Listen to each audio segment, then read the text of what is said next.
Hey everyone, welcome back to Reading with Tatiana. Today I'm going to do my book review on a book I just recently finished called They Both Die at the End by Adam Silvera. And before I start my book review, I just want to say that if you like the content, please hit the subscribe button. If you can give this video a thumbs up if you're watching, and then if you don't like what you see, I would appreciate if you leave a comment for feedback because I'm starting my channel right now. I'm very open to seeing what I can do to make it better, or what I'm doing wrong. So anyway, so a bit about the author to start. So his name is Adam Silvera, and he is young. He's actually only a year younger than me, which was pleasantly surprising because as when I was younger reading books, everyone was always like older and an adult. But I guess as I'm getting older, obviously there's people now also writing books. So learning more about him and also like the kind of work he does, I would say knowing he's like much younger, and also a fact about him is that he's openly gay, which will be important later as to why that is.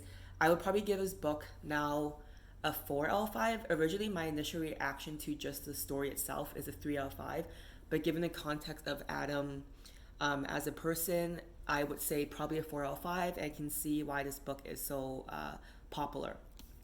So when he was 10 years old, he actually started writing fan fiction. And then in his professional career, he moved on to book selling and in children's publishing.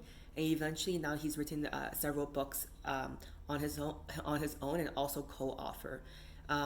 He is from the Bronx in New York, and that's where he was born, raised, and living right now. One of his other books that I thought was interesting as well to add to my list is called What If It's Us, which is co-authored with someone else. And the reason why I want to read his other works is his other book, What If It's Us, is actually been optioned for a movie. So like I said before in my last review, Out of Love by Hayes O'Hays, is that I really like reading books where there are movie adaptations or there might be, just because it's really cool to see how I imagined the world when I was reading it, and then seeing how someone who's like a director or producer or writer for movies kind of make that universe come to life for everyone else. So this book that I just finished, that I'm reviewing, was actually picked up by HBO as a TV series to be executively produced by J.J. Abrams back in 2019. But since then, Adam Silvera is actually going to be the one who's going to direct it, produce it, and everything as well. So I guess maybe he got more autonomy, or maybe just more connections, or maybe just wanted more control of his vision.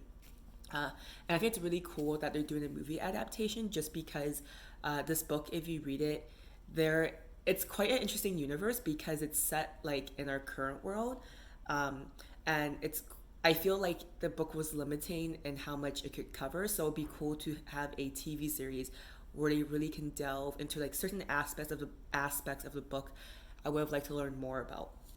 So yeah, so earlier I said that a personal fact about him that his Wikipedia stated, which I thought was important for the context of the book, is that he's openly gay. So let's start to talk about the book. So in They Both Die at the End, it is the same world that we're living in now, but it's slightly in the future. And there's a company or a new technology called Deathcast. And Deathcast offers a service where every midnight of the day that you're going to die, you will receive a call from one of their support people to inform you that today is your end day. They don't know, or they won't tell you when you're going to die or how you will die, but what we do know and what they can confirm is that by the end of the day, before the next midnight, you will be dead. So this is kind of seen as advanced beneficial technology because the book actually references that, back in the day of World War II or 9/11, people would just die unexpectedly, but this technology has given them like a second chance at life, a chance to have a funeral or a celebration of life with their loved ones before they die, to say goodbye. It's also a chance for them to do any bucket list items or those kind of stuff. So it seems kind of grim to get that call, but I think in this universe, it's supposed to be like new advanced technology. And of course, like that's a whole debate. Like, is it a good thing or a bad thing to know the day you're going to die? Because like maybe it's better to not know, right? So put a comment below if I'm curious what you think. So for me, I feel like I would not want to know when I would die. Would you guys? I don't feel like I kind of like I wouldn't know because I feel if I ever got that call, it'd be very that would be an awful day. I wouldn't see it as a second chance kind of day. I'd rather not know. So our two characters, they are Mateo and Rufus, and they're barely out of their teen years. They're only 17 and 18, I believe. And so they have been both been given a call. So when people have been given the call and it is their end day, they are now deemed as deckers in society. And they have services available to them that the book kind of goes into, and why I would want a TV adaptation, or why I'm looking forward to a TV adaptation. Two services in the universe that they offer is there's one called Make a Moment, where you pay money, and it's kind of like a play off of Make a Wish Foundation, where instead of like it being a charity though, you have to pay money, and then you could do things like you could go swim with the dolphins, you could go skydiving, you could maybe like see like there have to be activities. So like maybe you could like play in the NHL playoffs or whatever and score the winning goal. So there's a Make a Moment Foundation. And then the other thing is there's also this place, I forgot what it's called now, but basically you could see the world. So in the book, you follow our characters as they experience seeing the world in 80 minutes, which is kind of cool. So as I said earlier, there are two main characters. One is Mateo, and he has lived in fear his whole life because he's scared of death. He's definitely a hermit. He's very introverted. He's kind of like a shut-in. And the reason why he's been scared of death his whole life is when his mom gave birth to him, she actually died in childbirth. So his dad raised him, and he's so scared of like being outside and risk even dying that he actually like applied for only online university. So when he gets his call, it's midnight, he's home alone. And the reason why he's home alone is because his dad is in a coma. I don't think it's said for how long his dad has been in a coma for, but it seems like a while. And then the second character we have is Rufus, who is a recent foster child for 4 months, because 4 months ago, before the book started, his dad, mom, and sister all died in a car accident where only Rufus survived. And the book kind of talks about his traumatic experience that night when his family, when they one by one got the call, but he didn't get the call. And it's just, I guess, like pretty, you have a lot of survivor's guilt when your family dies and you survive. So when Rufus gets the call, he is actually in the middle of beating up his ex-girlfriend's current boyfriend. And when he gets the call, he's not surprised because he feels like it's in his genes to die young. So in addition to the previous services I mentioned in this world, where there is the Make a Moment Foundation and travel around the world, there's also an app that's kind of like, I think, a play on dating apps in our reality right now. In the book, it's called the Last Friend app. So basically, the person who developed it, they create it for a way for deckers or people who are going to die to make a last friend. So this app isn't exclusive just for deckers. It could be for deckers, they make a profile, and then also for people who aren't deckers to make a profile to offer being a last friend for someone that's a decker. So in this book, the Rufus and Mateo connect because they both go on the app to find someone to be their last friend. And the reason why, as I stated before, Mateo was doing that was he has been a hermit his whole life. He feels like he's missed out on living.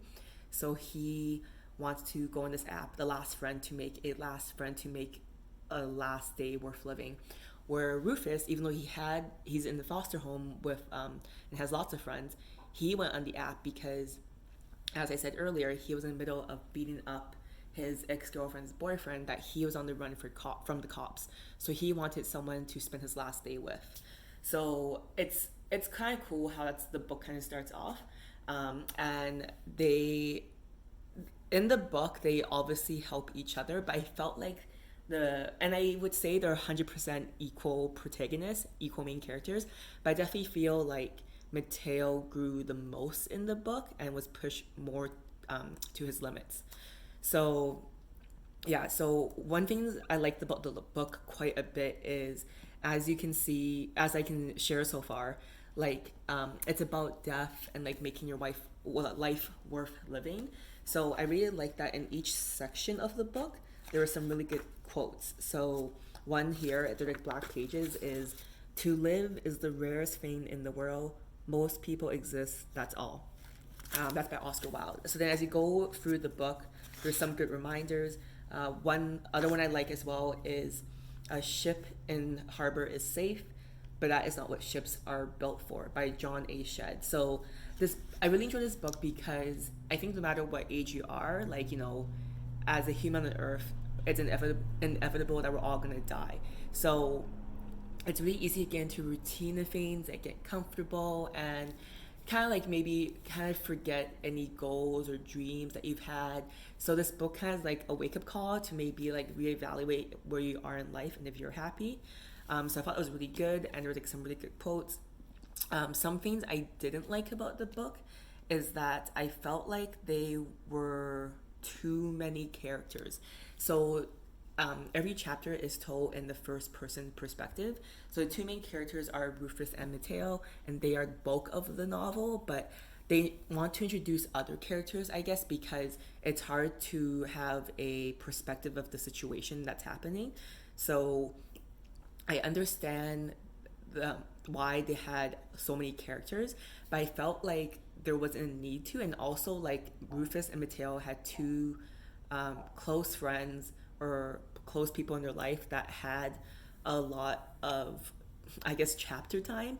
And I can see why they added Mateo's best friend as such a big character, because they wanted to make him more well-rounded and more empathetic for the reader to be like, oh, like, even as a hermit and shut-in, like, he's a great person, has all these personality traits that are really valuable, and he's not just like a loser. But I felt like the novel was really focused on Mateo and Rufus on their end date, that I didn't need all that backstory to have to be convinced he's a good person at heart. I felt like these characters kind of took away from Rufus and Mateo's relationship development. Another thing I really like in this book is, I mentioned earlier, the reason why I'm excited for a TV adaptation is I really like the universe. Like, just thinking about this new technology and what it adds to our society, but is it really adding or is it taking away? Are we benefiting? Are we not benefiting? And it's just kind of like a cool like debate piece. So yeah. So on good reviews, the average rating was 3.98, which kind of aligns with what I reacted to. Like, again, my initial reaction when I finished the book right away was a 3, but as I learned more about Adam Silvera and like read about the book a bit more, I'm more skewed to a 4. So the reasons why I said it's important that the author Adam is openly gay was a lot of the reviews on Goodreads was that they really enjoyed the book because they felt seen and represented. So both Mateo and Rufus are actually a part of the Latinx community, and also spoiler alert, is they're also part of the LGBTQ community. So I feel like this book, I think it is a young adult's book. So I could feel like someone in high school could read it, and I feel like if they're struggling through their identity, whether as a Latinx person in their community or as a member of the LGBTQ community, this book can kind of make them feel not so alone. People also really like the concept of the book, like I said, about how it's a different world, or the same world but slightly different. But the only thing lacking was there wasn't enough world building, which I think is understandable as it's a one novel book. So reasons why I think you should read it is it's like sci-fi, unexpected universe, and similar to Out of Love by Hazel Hayes, my last book. I really like how the title is They Were Called They Both Die at the End. So you go into the book knowing the conclusion, basically. And you're like, oh, like as you're reading it, like you're speculating, like, are they going to survive? Or they're maybe going to overthrow the system that's been imposed on them. So it's kind of like suspenseful as well. And like maybe they're able to change their fate. So I really think that's a good, if you like books where like you know the ending to see what happens, it's kind of cool. Other reason I think the book is you should read it is, again, I mentioned earlier on the reviews on Goodreads, is that if you're part of a Latinx community or the LGBTQ community, there's a lot of representation.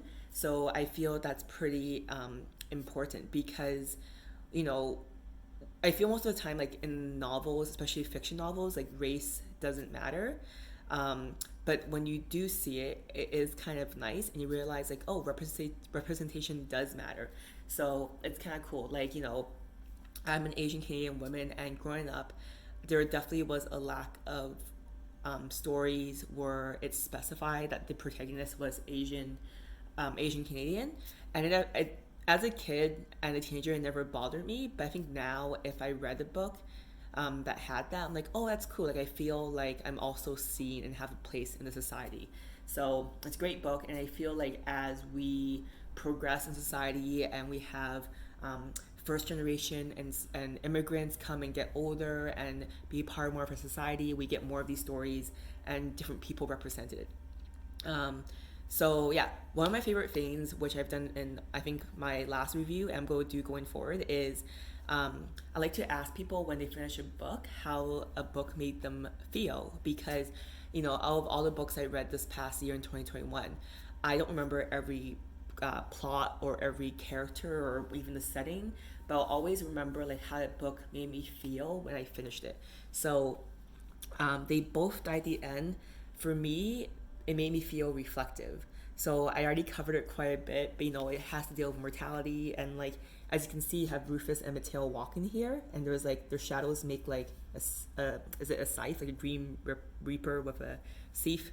So yeah, so this book made me feel very reflective about me and how I feel about death when it comes to me. And it made me feel also like, if I were to die, do I want to know what's happening, or would I rather be surprised? So, you know, I've been very fortunate that if I were to die today, tomorrow, I've had a very fulfilling life.